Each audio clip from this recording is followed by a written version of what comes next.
Ya, betul. Apa yang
sama. Kadang-kadang tanggapan ini menyebabkan pesakit rasa tak nak jumpa doktor gigi. Betul tak? Ataupun apatah lagi nak buat rawatan pergigian. Belajar sekolah, kalau nampak pasukan pergigian datang sekolah, ui, punya takut.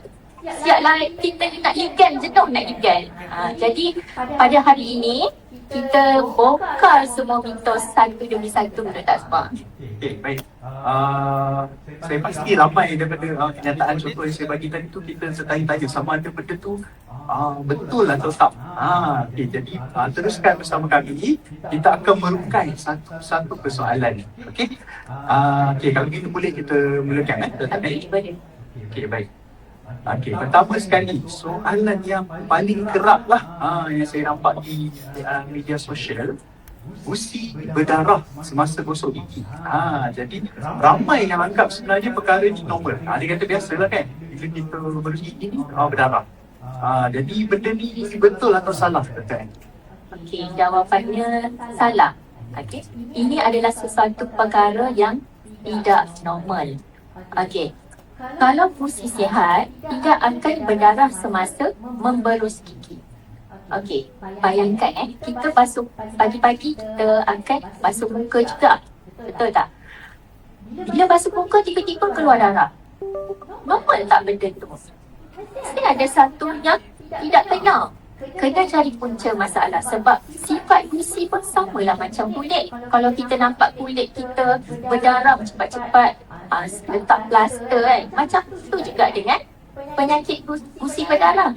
Kita kena mendapatkan perawatan kerana gusi berdarah merupakan tanda awal penyakit gusi. Kajian kebangsaan ke atas pesakit dewasa menunjukkan 9 daripada 10 rakyat Malaysia mempunyai masalah gusi. Ibaratnya, katakanlah dalam satu dewan ni ada 100 orang, 90 orang ada masalah gusi dari pelbagai tahap.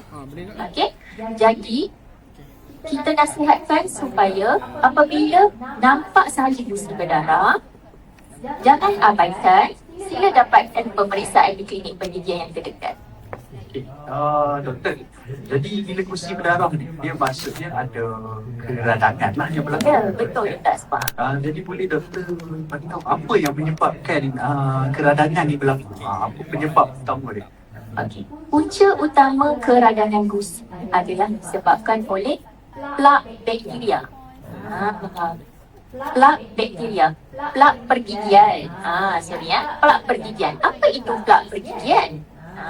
Ia bukan sisa makanan. Plak pergigian merupakan lapisan bakteria yang melekat pada permukaan gigi ataupun di tempat-tempat yang strategi seperti di celah-celah gigi, di pinggiran tampalan yang pecah ataupun yang kasar ataupun juga terdapat di gigi palsu. Jadi plak pergigian ni bayangkan ada dalam mulut kita penuh dengan bakteria. Okey. So bakteria ni kalau dibiarkan lama-lama dia akan beranak pinak dan mengeluarkan toksin. Bila kita tak berus akan keluarkan toksin bakteria ni. Jadi toksin ini akan menyerang gusi dan menyebabkan keradangan gusi sehingga kan gusi menjadi merah, bengkak dan berdarah. Baik, doktor. Satu komen ni yang saya nampak, bila gusi dia berdarah, jadi dia tak naklah gosok kat kawasan tu, dia berhenti gosok di kawasan tu. Jadi tindakan ni betul ataupun salah doktor Ain? Okey, itulah kesilapan yang pesakit selalu buat. Nampak je gusi berdarah, tak payahlah bergigi, nanti berdarah lagi banyak. Sebenarnya apa yang perlu kita buat? Kan? Okey. Apabila gusi berdarah, itu sebenarnya kita kena menggunakan berus gigi yang betul, teknik yang betul. Jadi apabila gusi semakin berdarah ini, dia kalau kita biarkan lama-lama dia akan semakin meradang ya. Sebab saya teringat Saki Desa di klinik saya, dia takut nak berus gigi. Sebab apa? Gusi berdarah. Bila berus gigi, dia elak berus gigi kat tempat yang berdarah. Tempat yang digosok, tempat yang dia rasa berdarah tu dia abaikan. Apa yang jadi, lama kelamaan, gusi di kawasan tersebut semakin merah, semakin radang, menyebabkan ada satu benjolan ataupun ketulan gusi. Lepas tu dia biarkan bertahun-tahun, tak buat apa. Dia makin besar. Lepas tu mamai kat kita tengok-tengok, gigi dah berganjak. Sebab dan juga bergoyang. Bila ambil radiograf, bila ambil X-ray, tengok-tengok dah tak ada tulang yang menyokong gigi. Jadi apa kena buat? Teruskan memberus gigi tetapi dengan teknik yang betul dan dapatkan rawatan sekiranya masalah ini berlakukan. Okey, doktor tadi doktor ada sebut yang faktor yang menyebabkan keradangan gusi ni dia adalah plak bakteria lah. Jadi ada tak faktor-faktor lain yang juga boleh menyebabkan gusi itu jadi berdarah, doktor? Okey, selain daripada plak pergigian, antara faktor lain yang menyebabkan gusi mudah berdarah adalah disebabkan teknik pemberusan yang agak kasar ataupun agresif seperti menggunakan berus gigi yang kasar. Kita kena guna berus gigi yang lembut. Ya? Okey, selain daripada itu, faktor sistemik juga boleh menyebabkan gusi mudah berdarah seperti penyakit kencing manis yang tidak terkawal dan juga perubahan hormon. Contohnya ibu mengandung, gusi mereka senang berdarah. Jadi, kenal pasti apa punca masalah tersebut dan kita akan bantu untuk menyelesaikan atau merawat. Baik. Jadi apa yang saya dapat kat sini, kita boleh rumuskan yang mesej penting adalah gusi berdarah ni dia bukan perkara yang normal lah, bukan perkara yang biasa dan kita perlu beri perhatian. Betul tak? Ya, betul. Seperti yang saya katakan sebentar tadi, sekiranya gusi berdarah, jangan abaikan kerana dia boleh merebak ke peringkat lanjut yang kita namakan sebagai periodontitis, di mana berlaku kehilangan tulang penyokong gigi. Apa akan jadi? Gusi semakin merah, semakin bengkak, kadang-kadang akan keluar nanah. Dia akan bengkak keluar nanah. Pada satu tahap, gusi akan menyusup, gigi tiba-tiba nampak panjang. Sebab apa? Akar gigi sudah terdedah. Kemudian mulalah rasa sensitif, terutamanya bila mengambil makanan yang terlampau manis ataupun terlampau sejuk. Pada satu tahap yang lebih lanjut, berlaku kehilangan tulang, gigi akan mula goyang. Okey? Bila gigi goyang, ini bermakna tiada tulang penyokong gigi yang memegang gigi tersebut. Sampai satu tahap terpaksa dicabut. Jadi jangan abaikanlah. Okey. Faham? Okey. Okey, doktor. Isu yang tular ataupun viral yang seterusnya ni, okey, ramai yang komen yang mengatakan saya sebenarnya takut untuk buat scaling ataupun cuci gigi ni lah. Jadi dia kata bila buat tu dia sakit dan juga ada banyak pendarahan lah. Okey, jadi doktor saya nak tanyalah kalau doktor boleh terangkan apa tu yang kita sebut scaling ataupun cuci gigi tu, doktor. Baiklah. Penskeleran ataupun biasa pesakit akan datang, doktor saya nak cuci gigi. Kita namakan teknik itu sebagai penskeleran. Apa itu penskeleran? Penskeleran adalah teknik untuk membuang plak pergigian dan karang gigi. Karang gigi apa pula kan? Jadi plak sekiranya dibiarkan, dia akan menebal. Selain daripada itu, dia akan mengeras. Bila dah keras jadi karang gigi. Macam batu karang. Bila terjadi karang gigi ni, guna pi dah bubur gigi paling mahal kat dunia ni, dia susah nak keluar dah sebab dia dah keras. Jadi apa kena buat? Kena pi klinik gigi sebab kita akan buat rawatan penskeleran. Doktor gigi yang boleh buang karang gigi tersebut. Jadi orang akan tanya, takutlah nak buat penskeleran, takutlah nak cuci gigi, sakitnya, sakit. Seolah-olah macam nak terima hukuman pula kan, takut sakit-sakit. Okey, saya tak nafikan, mungkin akan rasa sedikit ngilu ataupun sensitif, terutamanya apabila keradangan gusi itu semakin teruk atau semakin radang ataupun karang gigi semakin banyak ataupun tebal. Tapi jangan risau sebab sekiranya pesakit tidak dapat menahan rasa sakit tersebut, doktor gigi boleh memberikan bius setempat untuk mengurangkan rasa ketidakselesaan. Jadi jangan takut untuk menerima rawatan penskeleran. Okey, baik. Okey, faham doktor? Okey, jadi saya nak tanya juga, kenapa doktor ada setengah orang ni bila dia buat rawatan scaling ataupun penskeleran ataupun cuci gigi ni, kenapa dia ada pendarahan yang berlaku tu, doktor? Okey, bagi setengah individu, bila kita cuci gigi, dia akan keluar darah. Okey, sebab apa? Kadang-kadang, contohlah saya bagi bila kita nak cuci luka dengan guna kapas, dia mungkin akan keluar darah sedikit. Kapas tu yang menyebabkan darah yang keluar tu. Juga macam gusi, bukanlah sebab alat pencucian itu yang menyebabkan pendarahan tu semakin banyak, tapi sebab luka tu telah memang radang, telah mula bengkak. Jadi apabila kita cuik sikit pun darah sudah keluar. Jadi terutamanya orang yang mempunyai penyakit gusi yang di peringkat lanjut memang akan banyak pendarahan. Tapi jangan risau, setelah rawatan dibuat, pendarahan itu tidak akan berlaku lagi. Sebab sudah bersih, sudah kembali sihat. Okey, baik. Jadi yang saya faham kat sini, penskeleran ataupun cuci gigi dia bukanlah penyebab kenapa gusi kita terjadi darah masa buat rawatan, tapi sebenarnya gusi itu sendiri pun dia dah tak sihat. Jadi masa kita buat cuci gigi tu dia akan ada pendarahan sikit yang keluar, tapi memang tujuan rawatan yang kita buat tu adalah kita nak bagi gusi itu jadi sihat. Betul, Dr. Asbah. Okey, baik. Satu lagi mitos yang popular lah yang saya nampak ni, ada juga yang komen lepas buat penskeleran ataupun cuci gigi ni, gigi dia jadi longgar ataupun jarang. Jadi apa komen doktor tentang benda ni? Okey, ini memang antara salah satu mitos yang kita selalu dengar. Saya nak bawa contoh analogi lah. Okey, katakanlah dinding rumah yang sudah lama dia dah retak. Lepas tu biar lama-lama ada lumut yang menutupi retakan tersebut dan lumut tu makin tebal. Kemudian kita buang lumut. kita buang lumut tu, kita tengok dinding tu retak. Adakah disebabkan pembersihan lumut tu dinding tu retak? Tidak, dinding tu memang sudah lama retak. Begitu juga dengan situasi kita. Adakah teknik penskeleran kita itu menyebabkan gigi jadi goyang, gigi jadi jarang? Tidak, sebenarnya masalah itu memang sudah berlaku.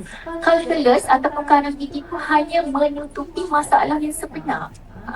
Bila kita dah buang punca dia, baru kita sedar, oh gigi tu dah goyang, gigi tu dah jarang. Jadi teknik penskeleran ini, prosedur ini bukanlah menyebabkan punca utama gigi tu jarang, goyang. Masalah itu memang sudah berlaku, malah ia menyelamatkan gigi yang patut diselamatkan. Yang saya faham kat sini maksudnya gigi tu sendiri memang dia dah ada masalah lah. Maksudnya dia memang dah sedia goyang ataupun jarang. Tapi mungkin di celah-celah gigi tu dia dah jadi karang gigi kan. Ya, dan Jadi betul dan terbentuk, kita buang karang-karang tu. Lepas tu dia nampak seolah-olah macam penskeleran tu yang menyebabkan berdengur. Ada terserlah masalah sebenar yang kita tersorok. Masalah kita tutup. Lepas kita dah cuci tu, baru kita nampak. Rupanya benda tu memang dah, gigi tu memang dah goyang ataupun jarang di situ. Betul, Dik Taslim. Okey, saya juga nak tanya Dr. Ain tentang tadi Dr. sebut tentang penskeleran kan, cuci gigi. Jadi rawatan ni berapa kerat yang kita kena buat, Doktor? Okey, bila bertanya berkaitan kekerapan, berapa berkerak kita nak cuci gigi ni? Sebenarnya dia bergantung kepada individu. Secara umumnya untuk pesakit yang tidak mempunyai masalah gusi yang kronik, sekali ataupun 2 kali setahun sudah memadai. Okey, tapi kalau pesakit mempunyai masalah penyakit gusi di peringkat lanjut, mungkin lebih kerak lah. Okay, baik. Okey, saya siapa-siapa yang pada para hadirin yang baru join kita hari ini, okey, dekat media sosial tu jangan lupalah boleh klik like, share dan komen supaya ramai-ramai boleh terima manfaat lah daripada kongsian kita pada hari ini. Okey, jadi kita teruskan. Boleh doktor kongsikan tak apa amalan penjagaan gigi yang dia mudah tapi berkesan? Okey, ni kena dengar ni macam mana nak jaga gigi. Saya nak kongsi formula 2-1-0. Okey. 2. Ingat yang pertama, berus gigi 2 kali sehari sekurang-kurangnya pagi dan sebelum tidur dengan cara yang betul selama 2 minit. Okey? Dengan menggunakan ubat gigi berflorida. Yang paling penting sebelum tidur tu. Sebab janganlah duk layan Netflix, layan TikTok, tengok sampai tak berus gigi, pun tidur. Dengan bakteria dalam mulut. Sebab bakteria tu dia nak tengok macam kita. Dia buat kerja waktu malam. Okay? Jadi, ingat 2, formula 2. 1. Menggunakan floss sekurang-kurangnya 1 kali sehari. Floss, dia membersihkan plak di celah-celah gigi yang tidak dapat dibersihkan oleh berus gigi. Okey? Dan kosong, kurangkan ataupun tidak mengambil makanan ataupun minuman manis secara keras setiap hari. Okey? Ingat senang 2. Berus gigi 2 kali sehari. 1. Gunakan floss kurang-kurang 1 kali, kosong, kurang ataupun tidak mengambil makanan manis. Okey. Okey doktor, bagaimana pula dengan program kita ni doktor? Program Jom Berus Gigi. Boleh komen sikit doktor? Okey, program Jom Berus Gigi ini saya dapati memang sangat bagus, di mana kita menggalakkan kembali kepada asas untuk memberus gigi 2 minit 2 kali sehari. Sebab kesihatan mulut dia menjamin kesihatan badan secara keseluruhannya. Tiada kesihatan tanpa bergigi. Okey, baik, menarik doktor. Maksudnya penjagaan gigi ni bukan sekadar untuk senyum kita cantik saja. Tapi sebenarnya penjagaan gigi ni sebab dia penting jugalah untuk kesihatan badan secara menyeluruh. Betul doktor? Betul. Okey, baik. Okey, sebelum kita akhirilah sesi sembang santai kita pada hari ini. Okey, saya buat rumusan apa yang Dr. Ain sebut tadi tu. Okey, formula 210. 210 maksudnya Dua tu kita berus gigi 2 minit 2 kali sehari. Okey, satu pula maksudnya 1 kali sehari tu kita buat bersih di celah-celah gigi, dan kosong ni pula adalah kita sama ada kita kurangkan ataupun kita tak ambil terus makanan-makanan manis lah, makanan yang bergula. Okey, baik. Apa lagi satu? Terima kasih doktor atas perkongsian yang bermanfaat tadi. Okey, doktor ada apa-apa kata-kata terakhir nak bagi? Saya nak semua ingat satu perkara. Gusi berdarah bukan perkara biasa. Jangan sampai tunggu sakit baru nak jumpa doktor gigi. Kerana penyakit gusi di peringkat awal tidak sakit. Ia penyakit senyap. Sedap-sedap gigi dah goyang, terpaksa cabut, berlaku kehilangan gigi. Di mana program kesihatan pergigian juga menggalakkan rakyat Malaysia mengekalkan 20 batang gigi sekurang-kurangnya ketika mencecah umur 60 tahun. Jadi apa kena buat? Jumpa doktor gigi, buat pemeriksaan gigi, buat saring. Kalau lupa macam mana? Ingat hari jadi, ingat doktor gigi. Bukan kena perbahagi lesen saja. Kena jumpa doktor gigi sekurang-kurangnya sekali setahun. Jadi, mari kita kembali kepada asas kesihatan pergigian, iaitu jom berus gigi 2 kali sehari selama 2 minit. Okey, baik. Terima kasih Dr. Ain. Dan terima kasih juga saya ucapkan kepada semua yang mengikutilah sembang santai kita pada hari ini. Okey, saya harap semua boleh amalkan penjagaan mulut setiap hari untuk kesihatan mulut dan gusi juga.